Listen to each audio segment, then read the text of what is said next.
Hey, what's going on, guys? This is Arlene Brathwaite. And this is Arlene Brathwaite. And welcome to our first episode of our podcast, It's About Time. And I know I'm excited. I'm excited, yes, definitely. All right. I definitely know I'm excited because this has been a long time coming. Hence the title, It's About Time. So when people hear our story and what we've been through as a couple, the first thing they say is, y'all need to write a book. And, you know, I'm gonna keep it real. I'm kind of hesitant about putting our story out there because although people say you shouldn't judge a book by its cover, they still do. Mm-hmm. And for most of those who've been following our journey, you know that this isn't the first time that Arlene and I put our story out to the world. Yes. When we started our Facebook page about 2 years ago called Support for Prison Families, that went very well until we started losing clients and being judged. So let us give you a little history of who we are and what we do. All right. So first off, Arlene and I are award-winning filmmakers and best-selling authors. We are also the proud owners of Brathwaite Publishing, a company that we started in 2004. The beginning of our success was with the first book that Arlene penned and I edited called Youngin'. And since then, we've had continued success with 8 more books. Old Timer, which was the follow-up to Youngin'. Paper Trail, which was actually part 3 to Youngin' and Old Timer, which also made the Amazon's best-selling list. From there, we went to In the Cut, Darkest Before Dawn, which we made also a feature film from that book. Soul Dancing, Casualties of War, Cold Blooded, and How to Make Your Relationship Last, which was our first, I guess you could say, how-to book, relationship book. And in addition to us publishing novels and self-help books, Arlene and I went on to create a film division for Brathwaite Publishing. And under this film division, we made 2 feature films, Darkest Before Dawn and Dirty Little Secrets. In addition, we've also made several short films, documentaries, and music videos, just to name a few projects. And we also created a project called Music Meets Literature, whereas you marry the genres in hopes of inspiring music listeners around the world to read, which went very well. An artist would actually read one of our books and write a song based off of the story. And in that project, we brought some great artists, just to name a few, Zelicon out of Ohio.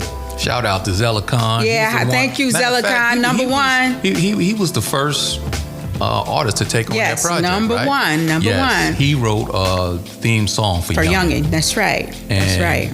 When Arlene and I heard that song, we were blown away. Yeah, he did an excellent job. Being that we're authors, to actually hear our book, I guess, like in a song, like to hear the characters moving in song, the characters were doing. It's like he painted an excellent picture. Yes, he did. Of that book in words. So shout out to Zelicon out of Ohio. Wherever you are, Zelicon, thank you. Definitely appreciate you. Appreciate you, yes. And while we're on the shout out tip, we got to give a shout out to Cliche. That's right. Because Cliche was the second artist who made a song for one of our books called In the Cut. That's right. They did an awesome job. Yes, they did. Under Littleville Pub.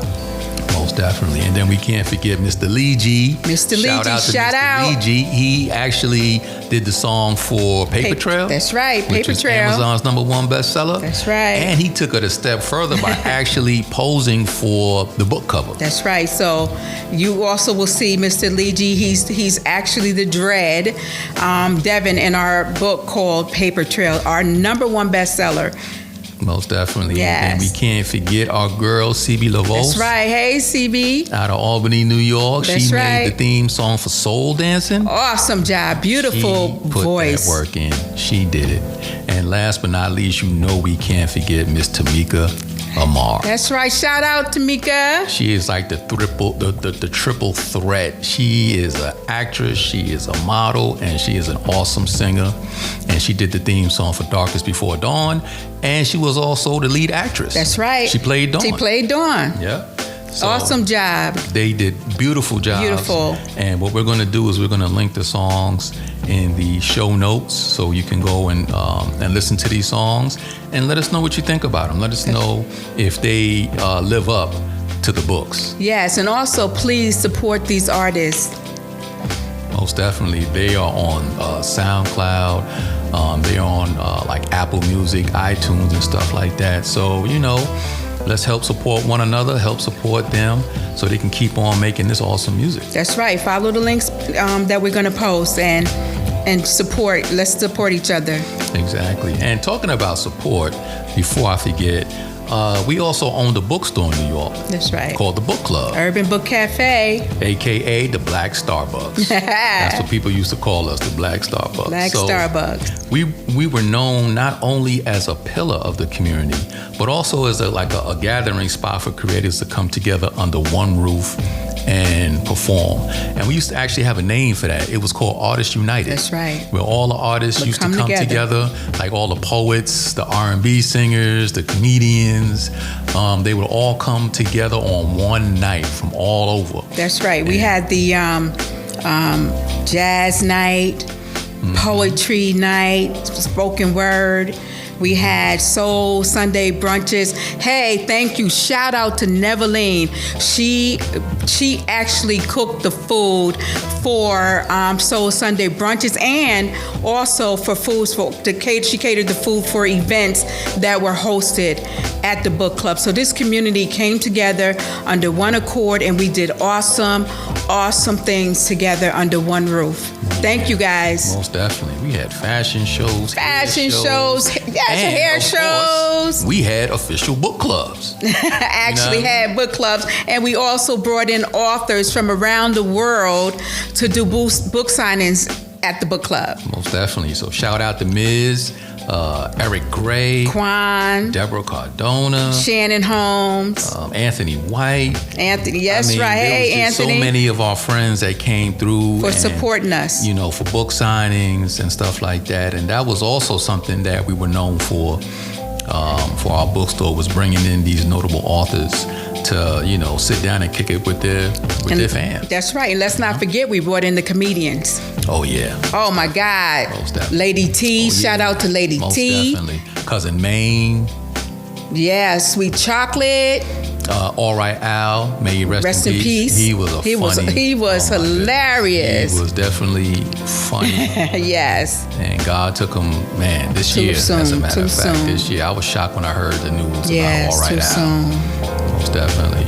Can't forget about Miss Wanda Love. That's right. Shout out Wanda Love. Yeah. And there was so many more, man. So forgive us for not naming all the comedians who came through, but we had a whole lot of them. We had a lot. That's right. They kept the book club jumping. They kept everybody laughing. That's right. People used to come from all over just to see those comedians. That's right. We had movie night.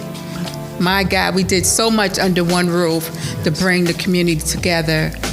Most definitely. And then we've also worked with noted personalities such as Judge Mathis, Dr. Jeff Gardier, Malik Yoba, Anthony Hamilton, Ron Fest, Angie Stone, Anthony David, Chad Coleman from The Walking Dead, and of course, The Brat. But this podcast isn't about Ali and Arlene, the owners of Brathwaite Publishing. It is not about Ali and Arlene, the filmmakers. And it is not about Ali and Arlene, the active members of the community who are helping people start their own businesses or TV shows or even make their own films. No, this podcast is about how Arlene Brathwaite and inmate Chris Brathwaite, aka Ali, 91A1176, managed to stay together and stay sane in a 21-year prison relationship.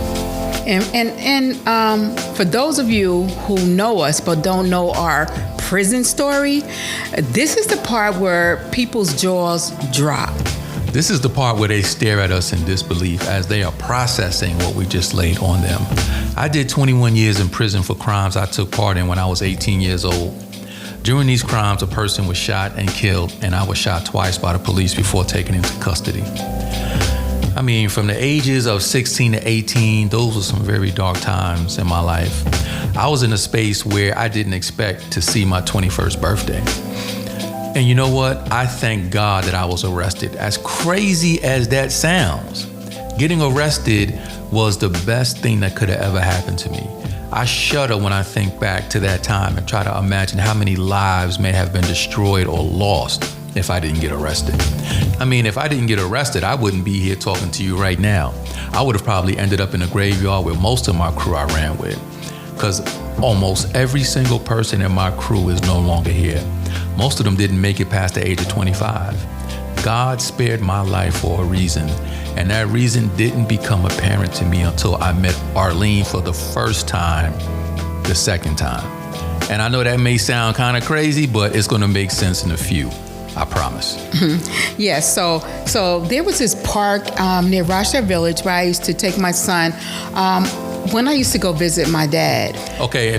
Before she go on with that, I just want to let y'all know that Arlene and I are total opposites. It's crazy how back then when we first met, I was the one that was outgoing. I was the one that was sociable, and she was shy. Yeah, definitely shy. But now here it is. It's almost as if like roles have reversed, right? Where she's the one that's outgoing, the one that's sociable, and I'm the one that's laid back and that's quiet, you know. But go ahead, finish. My bad. Oh, okay. But anyway, that was where our paths first crossed, and at the time we really never had conversations. You know, we didn't have any conversation, just, you know, that casual greeting, and that was the extent of our relationship back then. I remember when, you know, she used to walk through the park and I used to be sitting on the same park bench. Yes. And I used to do like a little head nod. To me back then, that was actually speaking. So I would do a head nod and, you know, she would kind of smile back and keep it moving. And then one day, you know, I just said, you know what, I'm gonna do more than just a head nod. I'm actually gonna say something. So, you know, I spoke. You know, I said, hey, what's going on? And then she just looked at me and said, I'm okay. And she just kept it moving. Yes, and that was the extent of our relationship. Yeah, we didn't speak too much. And I wasn't, you know, and of course I didn't want to say too much because I didn't really know if she knew what I was really doing out there. Oh, I had some type of idea of what you was doing because I would always see him with the same group of people and hanging with the same guys doing absolutely nothing. No matter what time I went to this park, there they were, just hanging out. And then shortly after our last encounter, that's when I got arrested. Our story of how we met again, the second time we met for the first time, you know, a friend of mine asked me to accompany her to prison to visit her husband. That's when I saw him in the visiting room. And I say I saw him because at that time I didn't know his name. I actually never knew his name. So I saw him in the visit and I couldn't even believe my eyes. Like the first thing I thought of is like, what in the world is he doing in this visiting room? So what I did was I had my friend's husband reach out to him and let him know that, you know, I want him to get in touch with me because now I'm curious. What transpired in your life that could bring you in a place like this? Yeah, that was definitely a crazy day. I remember that day vividly. I remember after the visit was over, I went back and I went out to the yard. And that's usually what I do is when I want to work off frustration or something, I go out to the yard, I go to the weight pit and I lift weights and stuff. And I remember the guy, he approached me while I was working out and he showed me a picture of her. And I still feel like a lame to this day because I didn't even recognize her. But to my defense, it had been like 3 years since I last saw her. And you know how women be changing their hair up and all that stuff. Yeah. So, and of course, I'm not even expecting to see her, especially in a place like this. Yeah, that was a place that I didn't go, period. Most definitely. So to make a long story short, he wanted to know if she can come and visit me the next weekend. And of course, curiosity got the best of me because I wanted to know who this woman was, who said she knew me, and I didn't know her at all. And I knew that if I didn't take that visit, that it would eat at me. Like, who was this person that came up and said that they knew me? Mm-hmm. So I agreed to the visit. She came up the following week, and when I saw her on the visit, words couldn't even explain the overwhelming shock that I felt. It was the girl from the park. Yeah. That's how I knew her. I didn't know her name, but we used to always refer to her, my mans and them, as the girl from the park. Yeah, I was nameless. Yeah, at the time. At the time. Mm-hmm. So when I saw her, it was like God was telling me that everything was going to be okay and that I was doing something good. Yeah, doing something good? Just explain, what do you mean by doing something good? Girl, you know how you had me. I was actually thinking about leaving that street life alone and doing something different. Yeah. But I guess I just didn't get out quick enough. I guess not. And the second reason why this podcast is called It's About Time is because this podcast was created to support families of those who are incarcerated. People need to know that they do not have to suffer in silence. There's people out there like us who are actually experiencing the same type of pain, but they're afraid to speak up on it. They're afraid to share it with others. But from our experience, we know that with a support system, it's much easier to do the time with a loved one. Although our loved one may have committed the crime, we are all doing the time. And Arlene is right about that, because unbeknown to me at the time, my incarceration didn't just affect me. I mean, my father was a transit cop. Can you imagine what he had to go through on a job when his fellow co-workers found out what his son had did? And years later on a visit, and I say years later because it took my father nearly 5 years to speak to me after I was arrested and convicted. But on that visit, he told me about the ridicule and the scorn he had to put up with, and how it had gotten so bad that he had opted for an early retirement. My mother used to hold her head down in shame when someone on the street would say, "Was that your son that I read about in the newspaper?" And neighbors stopped talking to her, family members stopped talking to her. And then I also found out that my younger brother and sister were teased and ostracized by some of their friends, and grown-ups used to say some real hurtful things to them. So yes, my family were in a sense also being punished for what I did. I just wish that there was a group of people my family could have linked up with so that they could have talked them through what was happening to them and what was going to come. And that's what our podcast is about. Absolutely. Absolutely. We want to be there for families who suddenly find themselves in a world that they are not familiar with. I know how it is to try to talk to friends and family members about, prison relationships, and they tell you all the reasons why you shouldn't be in a prison relationship, or they try to fill your head with all these negative stories about what they heard about prison. Families who are doing time with their loved ones need to be around other people who are doing time with their loved ones, period. Or be around people who did the time and are out doing well. And that's where we come in. Yes. 21 years. And I was in 10 different facilities from maximum security to mediums. Facilities that were 10 minutes away from home, all the way to 5 hours away, way up in the Adirondack Mountains. Yes. And let's those rides. Let's speak about those rides and the mountains. I can remember some of the rides I had to take, to see you. All of the rides that were long, they were all long and lonely, and nothing but miles upon miles of winding roads off the beaten path. I have to include that they were all off the beaten path. Then there was the prejudice mentality of the people in those areas. And keep in mind, most of those people who had to travel those roads were women and children. The men are in prison, whether driving or taking public transportation if it was available in your city. So let me ask you this question, because I remember on the visits when, as soon as I came in, we would hug and we would sit down, and one of the first things I would ask you was, how was the ride? And it never failed. Every time I began our visit with how was the ride, you would always go take a sigh, like almost as if like you couldn't breathe until you actually sat down with me and saw me. And one of the first things you would talk about is the actual ride up here, how there was nothing but trees, and how you had to use the bathroom, but you damn sure wasn't going to stop in one of these towns to use the bathroom, so you would hold it until you get up to the facility. So it was a lot of things that you told me about them roads where I used to be concerned about you.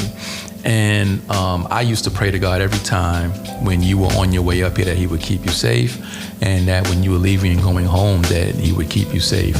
But here's my question to you. If you had to do it all over again, would you? If I had to do it again, I honestly don't know. You know what I mean? That was a very long, hard journey.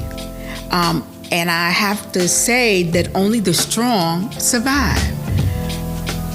You know, not many women could walk my shoes.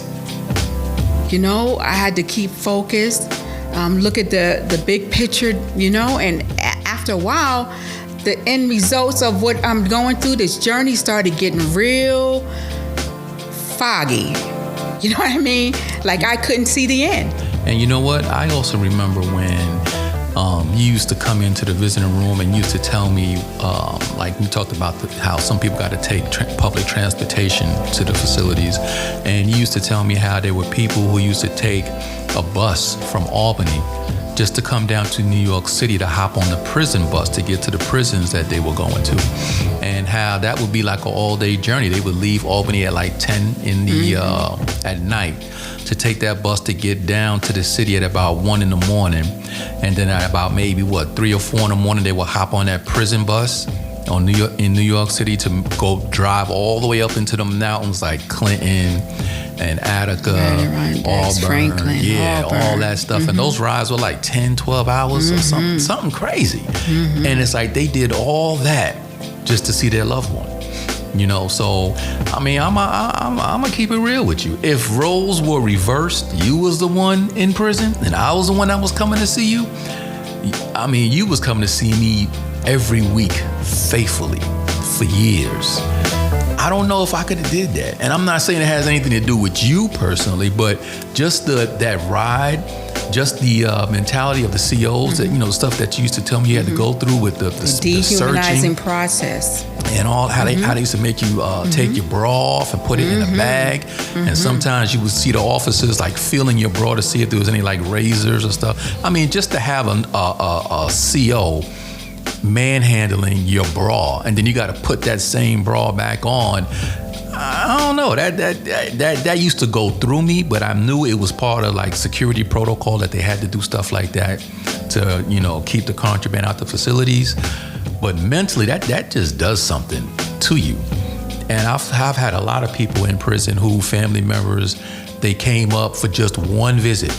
And when they had to go through that dehumanizing process of being searched, they never returned. They said they couldn't do it. They said, I'll write you, I'll send you money, I'll accept your phone calls, but please don't ask me to come up there because I just can't do that. And you know, you did that faithfully. We talking, over 17 years you did that. So, I mean, I just asked you the question just to see, you know, if you had to do it all over again, would you do it?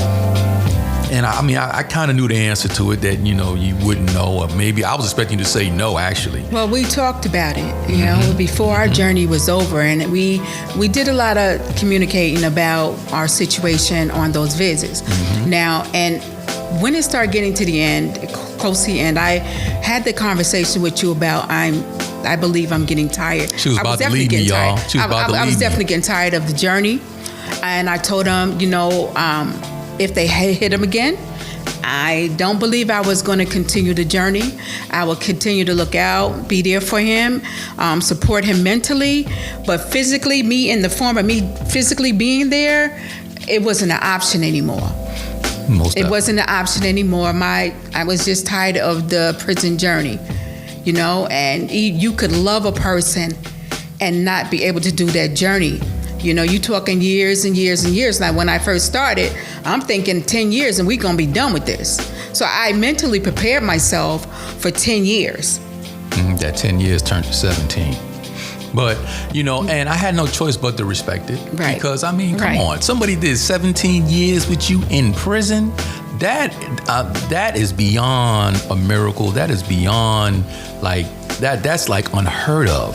The very few in between wives or husbands would do that amount of time with their loved ones. And when we did talk about it, and she said how it was getting to her, she was getting tired of it, I had to respect it because I put myself in her shoes. I'm like, I know for a fact I wouldn't have been as dedicated for them 17 years the way you were. And I respected it. Not to mention that every time I got hit at the parole board, like I would go to the parole board And I was a role model inmate. Let me just throw that out there. I was the one that if they had to let anybody go, it should have been me if they went by their guidelines. Because not only did I take every program that they had to offer, but I also taught the programs there. I also created programs there that inmates to this day are still going through to take in order for them to be released, from prison. But of course, at the time when I was going to the parole board, Governor Pataki of New York was the governor at the time, and he made it clear to the parole board commissioners that anyone who had a violent felony, they were not to be released under no circumstances. And I fell under that time where they weren't letting any violent felons go. So when I went to my first parole board, I got hit with 24 months. I had to go back in 24 months. That devastated us. When I went back to the second parole board, I'm like, I took every program I could. I had letters from, people, reference letters, characters letters and stuff like that. Went to the parole board. Arlene just knew that I was coming home. I knew I was coming home. She knew so much to the fact the clothes, that she went out and bought me clothes. Prepared everything. Everything. She asked me what kind of clothes I wanted, what kind of sneakers that I want. The second time. I did that the first time as well. Yeah. So it's like we just knew I was coming home, and then for me to get that letter saying, we're sorry, we regret to inform you, but you're going to be held for another 24 months. And they gave the same exact reasons for the first one, due to the nature of the crime. The nature of the crime. They had nothing else. All they said was nature of the crime. That was it. No intent to release him with no felony. Not at all. Violent felony. And then the third time I went to the board, it's like we knew. It's like, listen, the more you go to the board, the greater your chances are of making it. Because if you didn't give them a reason to hit you, they got no reason. And how many times can they use nature of the crime? So I went to the parole board for a third time, and we're like, okay, this is it. And she did the same routine. She went out, she got me some clothes. I continued to buy clothes because, of course, he continued to get bigger or smaller. He wasn't maintaining the same size. Stress, not stress, It just was an up and down thing. So every 24 months, I had to invest in new gear. Exactly. And then when I went to the board and was hit again, that's when she started saying, you know what? She started losing faith. And rightfully so, because come on, going to the board 3 times and getting hit at the board 3 times, we was just at the point where we had no idea when I was going to make it home. And that's when, if at all. And that's when the conversations started. That's right. Of, listen, I don't know if I can come up on a regular like this anymore. I don't know how much longer I can do this. And of course I had to respect it. And I knew that although I didn't know what the future held for us, I knew and understood what she was going through. And I knew that whatever her decision was going to be, I had to live with it, So with that said, hey, to this day, I still appreciate Arlene for what she's done. And to this day, I don't understand how she did it, although we have a whole lot of conversations on it. Yes. I still don't understand. And she even has a name that she calls the women that used to come up to the facility. Yes, I met a lot of beautiful women, strong women, and I call us troopers, because no matter what, we were there for our families. Nothing, no correction officer, no prejudice of those mountains could turn us and keep us from getting there. We rode like troopers, and because of that, we were able to, keep our loved ones sane, or help keep our loved ones sane, because we had no idea what it was like until we actually started visiting those facilities on what they were going through. And it also kept us safe, because when the facility knew that you had people coming to see you and check on you, they wouldn't be as quick to want to do something to you, or as we used to say, lose you in the system. So that was another added benefit of having your loved ones coming to see you and check on you, right? So from here, let's continue this podcast by starting from the moment that prison door slammed behind me the night I arrived at the infamous Rikers Island. They're closing Rikers Island, right? Yes. After all these years, they finally came to the conclusion that they're going to close Rikers Island. And for those of you who don't know what Rikers Island is, that is a holding facility in New York City, a city prison that people either do city time or they hold you there for, you to go to court and stuff like that. And once you finish your court proceedings and stuff, if you get over like a year to do in prison time, or if you get upstate time, they'll take you from there and transfer you to a facility upstate. But I remember my most memorable experience on Rikers Island is actually the night when I first arrived. I remember getting there at around 1 o'clock in the morning. It was me and a handful of other guys coming from court. When we had walked into the reception area, one of the officers unshackled me and led me to a 6x8 one-man cell. And on top of the cell, there was a sign that said, "Why me?" At the time, I had no idea what that meant. I was just assuming that he was putting me in there because I was on crutches. Of course, I was on crutches because I was shot by the police. So I figured that's why he put me in there. And I would never forget that night because it was like 1 o'clock in the morning and it sounded like Grand Central Station in there. I couldn't even hear myself think. There were about 5 to 6 holding pens across from me and anywhere from 5 to 15 people in each cell. And most of them were returning from court and was waiting to go back to their housing areas, and others like me was waiting to be processed. What were the ages of these guys? These guys were all around my age. At the time, I was 18, so I would say 18, 19, 20, the oldest. And then out of nowhere, I heard this loud noise and then scuffling and then yelling. I hobbled to the front of my cell and I looked out and saw the COs running to a holding cell. As one of the COs opened the cell, the others drew their batons and charged in. And I looked on and shocked as the officers dragged the guy out of the cell. He was about 19 years old. He was mad skinny. And as they dragged him out, one officer was dragging him out, another one was hitting him with the baton, while another one was punching him in the head, and then there was another one that was just kicking him. And, they drug him out into the middle of the floor, and they beat that boy like Rodney King. It seemed like they were beating him for hours. I mean, it lasted maybe about 30 seconds, but it seemed like hours. And at that moment, my body started shaking with fear. Never in my life have I ever shook with that type of fear.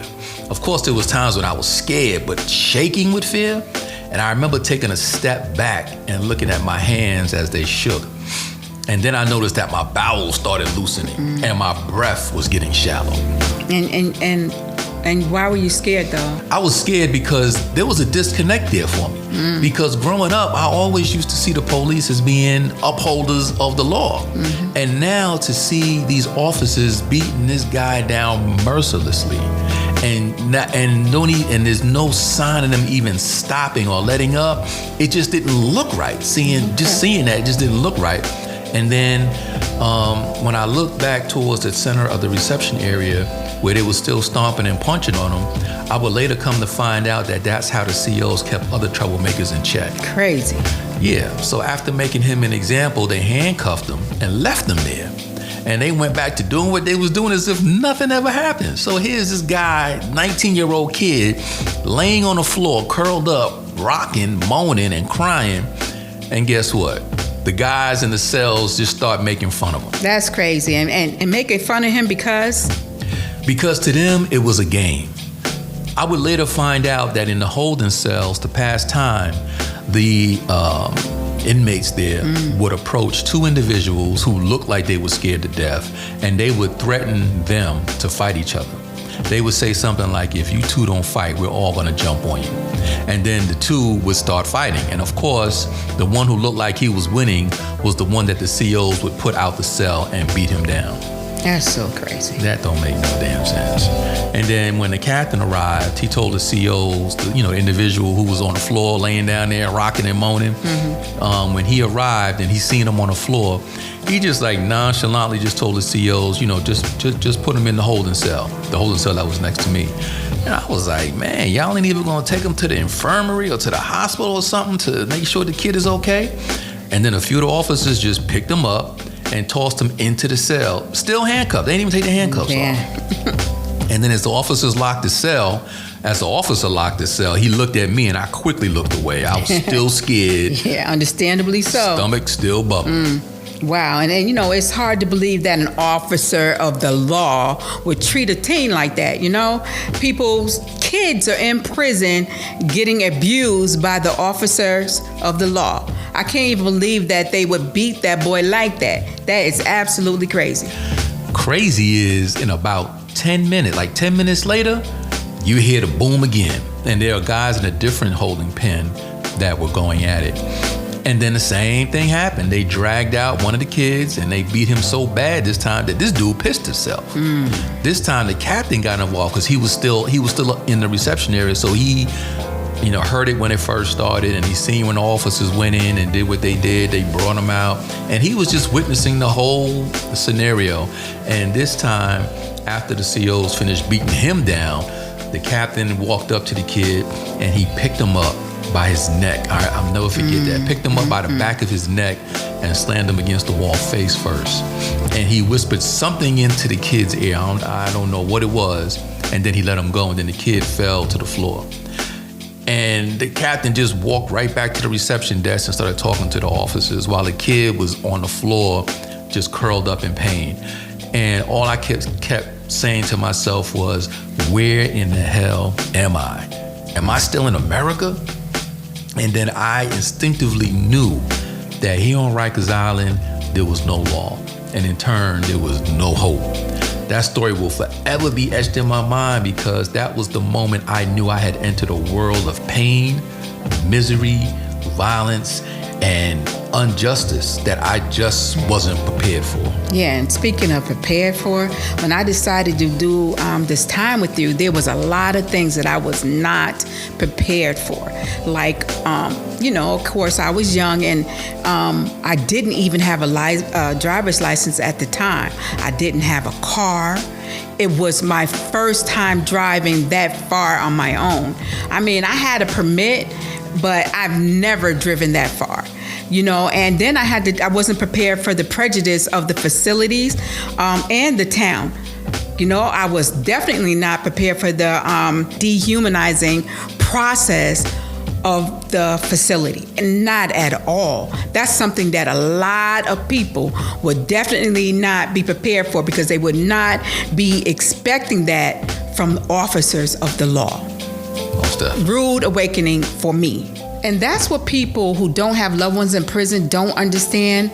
They're quick to tell you, just leave them, or just leave them. Find someone else who could take care of you out here.